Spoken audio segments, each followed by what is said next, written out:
नमस्कार, news phonation में आपका स्वागत है। उत्तर प्रदेश में विधानसभा चुनाव के नतीजे आ गए, उसमें ये साफ हो गया कि एक बार फिर से भाजपा की प्रचंड सरकार बनने वाली है। ये 37 साल में पहली बार था जब कोई मुख्यमंत्री अपने कार्यकाल को फिर से दोहरा रहा था। आपको बता दें कि सीएम योगी की सरकार ने एक बार फिर से सरकार तो भले उत्तर प्रदेश में बना दी, मगर यह भी साफ है कि भारत में जब जब चुनाव हुए हैं तो जातियों के समीकरण को देखकर ही मंत्रिमंडल का जो विस्तार है और फिर मंत्रिमंडल का जो गठन है वो किया जाता है। कल ऐसा ही नजारा हमें उत्तर प्रदेश के राजधानी लखनऊ से देखने को मिला, जब सीएम योगी के साथ साथ 52 मंत्रियों ने शपथ ली और शपथ के बाद से ही अटकलें तेज हो गई कि आखिर किस जाति के लोगों को मंत्री बनाया गया है, कौन से विधायक अपने क्षेत्र से आए हैं और कौन से विधायक ऐसे हैं जो पिछड़े वर्ग से हैं, जो अगड़े वर्ग से हैं। तो हम आपके लिए आज ये पूरी डिटेल रिपोर्ट लेकर आए हैं और बताएंगे आपको कि कुल 52 मंत्रियों में से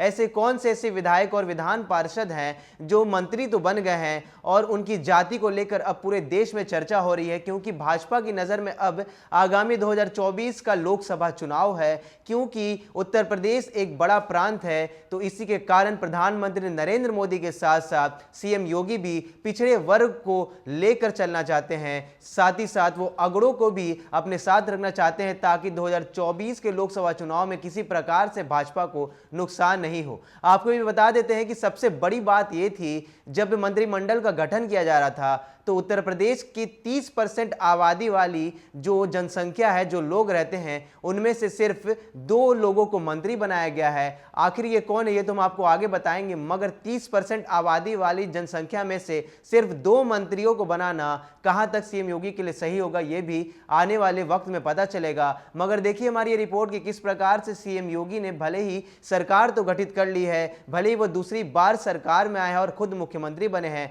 उनके साथ 2 डिप्टी सीएम भी है, केशव प्रसाद मौर्य जो पिछली बार डिप्टी सीएम थे, तो वहीं साथ ही साथ डिप्टी सीएम दिनेश शर्मा को ब्रजेश पाठक की जगह रिप्लेस किया गया है। दिनेश शर्मा को यह कहकर हटा दिया गया कि उनके कार्यकाल में फिलहाल वैसे कार्य नहीं किए जा रहे थे, कुछ अच्छा नहीं था, इसी कारण ब्रजेश पाठक को इंक्रीमेंट के तौर पर डिप्टी सीएम का पद दिया गया है। इस पिछली बार की सरकार में वह सिर्फ मंत्री थे। देखिए हमारी ये रिपोर्ट कि किस तरीके से 52 मंत्रियों की जो जातीय समीकरण है वो पीएम मोदी और सीएम योगी ने मंत्रिमंडल गठन में साथ दी है। यूपी का चुनाव जातियों के गणित पर लड़ा जाता है। लोकसभा चुनाव 2024 बहुत दूर नहीं, ऐसे में मोदी योगी की डबल इंजन की सरकार सभी जातियों को अपनेपन का एहसास करा रही है। हिंदुत्व की छवि वाली सरकार में ठाकुर ब्राह्मण जातियों का प्रतिनिधित्व सबसे मजबूत रखा गया है। पिछड़े वर्ग से आने वाले विधायकों को सम्मान देने की कोशिश हुई है।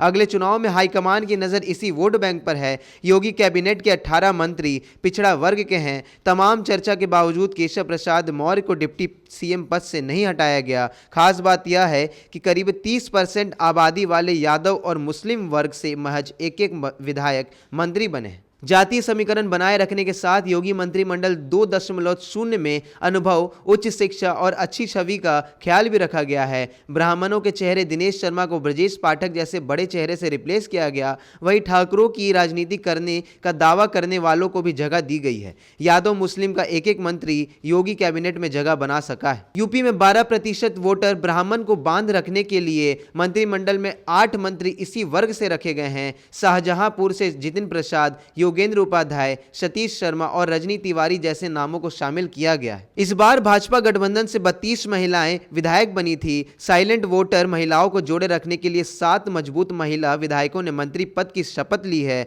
जान ले कि इससे पहले 2 विस्तार के बाद 4 महिला मंत्री कैबिनेट में रही थी, लेकिन एक भी कैबिनेट मंत्री नहीं थी।